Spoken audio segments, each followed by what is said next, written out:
মধ্যপ্রাচ্যে যুক্তরাষ্ট্র ও ইরানের সংঘাত নতুন করে তীব্র হওয়া গোটা অঞ্চল জুড়ে বড় ধরনের যুদ্ধের আশঙ্কা তৈরি হয়েছে। টানা হামলা পাল্টা হামলার মধ্যে এখন সবচেয়ে বড় প্রশ্ন, এই সংঘাত কি কেবল যুক্তরাষ্ট্র ও ইরানের মধ্যে সীমাবদ্ধ থাকবে, নাকি তা সরাসরি ইরান আরব দেশগুলোর যুদ্ধে রূপ নেবে?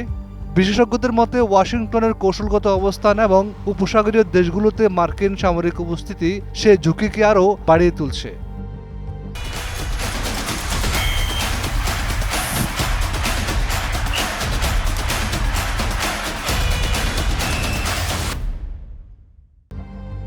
এদিকে চিরস্থায়ী যুদ্ধ না করার প্রতিশ্রুতি দিয়েই ডোনাল্ড ট্রাম্প ক্ষমতায় এসেছিলেন, কিন্তু ইরানকে ঘিরে তার প্রশাসনের নীতিকে অনেকেই এখন দীর্ঘস্থায়ী সংঘাতের নতুন অধ্যায় হিসাবে দেখছেন। ইরানের সরকার পরিবর্তন কিংবা দেশটির পারমাণবিক কর্মসূচি থামানোর লক্ষ্য এখনও অর্জিত হয়নি, বরং সংঘাতের প্রভাব ছড়িয়ে পড়ছে হরমুজ প্রণালী সহ পুরো উপসাগরীয় অঞ্চলে, যা বিশ্ব জ্বালানি সরবরাহের জন্য অত্যন্ত গুরুত্বপূর্ণ। মধ্যপ্রাচ্যের কাতার, বাহরাইন, সংযুক্ত আরব আমিরাত ও সৌদি আরব দীর্ঘদিন ধরে যুক্তরাষ্ট্রের ঘনিষ্ঠ নিরাপত্তা অংশীদার। বাহরাইনে মার্কিন পঞ্চম নৌবহরের ঘাঁটি এবং কাতারে যুক্তরাষ্ট্রের অন্যতম বৃহৎ বিমান ঘাঁটি রয়েছে। এসব ঘাঁটি একসময় আরব দেশগুলোর নিরাপত্তার প্রতীক হিসেবে বিবেচিত হলেও বর্তমান পরিস্থিতিতে সেগুলোই সম্ভাব্য হামলার লক্ষ্যবস্তুতে পরিণত হওয়ার আশঙ্কা দেখা দিয়েছে।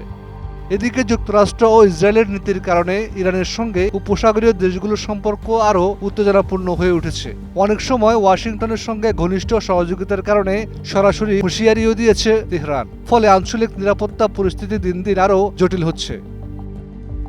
সম্প্রতি মার্কিন বাহিনী ইরানের কয়েকটি সামরিক স্থাপনায় বিমান ও ক্ষেপণাস্ত্র হামলা চালিয়েছে।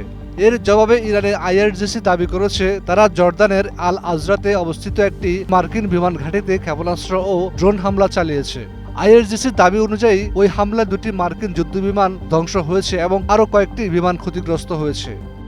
একই সঙ্গে আইআরজিসি জর্দানের সেনাবাহিনীর উদ্দেশ্যে দেয়া এক বিবৃতিতে মার্কিন বাহিনীকে বৈধ লক্ষ্যবস্তু হিসাবে উল্লেখ করে কঠোর ভাষায় অবস্থান জানায়। এই ধরনের বক্তব্য পরিস্থিতিকে আরও উস্কে দিতে পারে বলে মনে করছেন নিরাপত্তা বিশ্লেষকরা।